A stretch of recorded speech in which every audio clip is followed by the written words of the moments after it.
When it comes to finding a myofunctional therapist for your child, the most important thing is that you find a therapist that really understands how to diagnose tethered oral tissues. We're talking about tongue ties, lip ties, buccal ties. And the other thing is they really need to understand how these tethered oral tissues affects growth and development of the face and the jaw structure. Because we're going to be treating these things, we need to find a therapist not only understands how to correct the function, but also how to diagnose all the tethered oral tissues that are affecting the growth and development. Most of the therapists that we work with are really good at diagnosing tongue ties, but they also understand how to diagnose the lip ties and the buccal ties. The lip and buccal ties are on the outside and they're pulling back and are negatively impacting the forward growth. It's really important that the therapist and the dentist be on the same page. The therapist is, without question, going to be making recommendations about how to improve the function of the muscles. But the dentist is going to be very interested in getting the structures of the face and the jaws to be growing.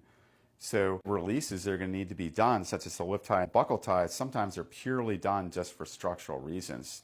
As soon as we see underdevelopment, and as soon as we see any other issues like airway issues, mouth breathing issues, that's a point in time that we really need to get started with a combination of myofunctional therapy and expansion. So the therapist really needs to understand how important it is to get started early when we recognize these issues of function and underdevelopment. It's very important when it comes to selecting a myofunctional therapist is that the therapists actually have a structured plan.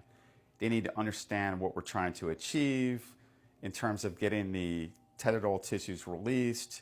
They need to be organized, understanding certain benchmarks, like we need to get the child ready for a tongue tie release, so there's certain things we're going to need to do. Really important that you understand the benchmarks and the structure, and therapists should have clear things that they want the child to be working on from one appointment to the next.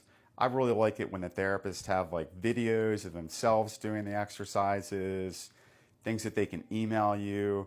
They write down the exercises for you so that it's really easy to follow, because sometimes parents get confused and they're busy.